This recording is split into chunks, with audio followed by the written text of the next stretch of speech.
It's kind of crazy when you start thinking about a bike. It's like an open canvas.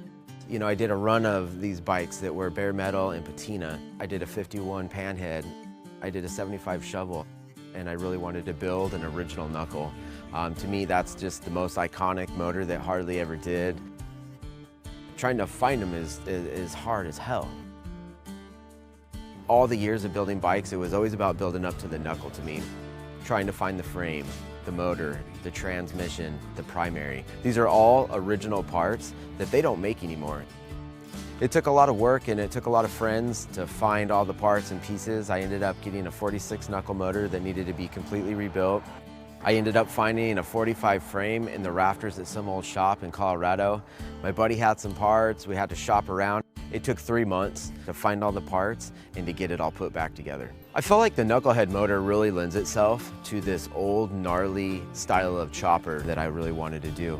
Like a bike that you would just find in a garage or some shop like hidden in the back under a tarp. There was a lot of metal work to get those wings integrated in there, a lot of bead rolling. The seat honestly took almost as long as the gas tank did, which I know sounds weird for a seat, but it was all beadworking that actually interlocks. It's 3 different pieces of metal, and then that's all riveted together.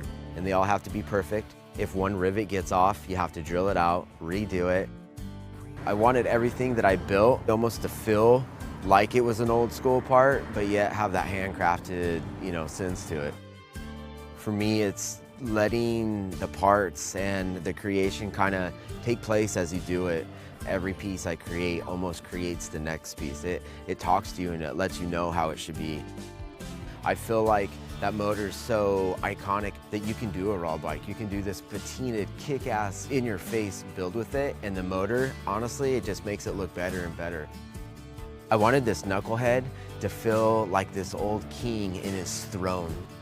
With this old crown and all this armor, but a king that lived a lot of life. This guy's been through war. This guy's seen all kinds of shit. A king on his throne and his crown on his head. And to me, the crown was that Knucklehead motor. My name is Josh Allison, and this is the King Nothing Bobber. This bike is really, really special to me. It's kind of the end of a series of bikes that I had in my mind that I really wanted to do. I'm very thankful for this opportunity with Harley to be a part of their online show. And I think, I'm gonna be switching it up in the future, which I'm excited for, and I think other people will be too.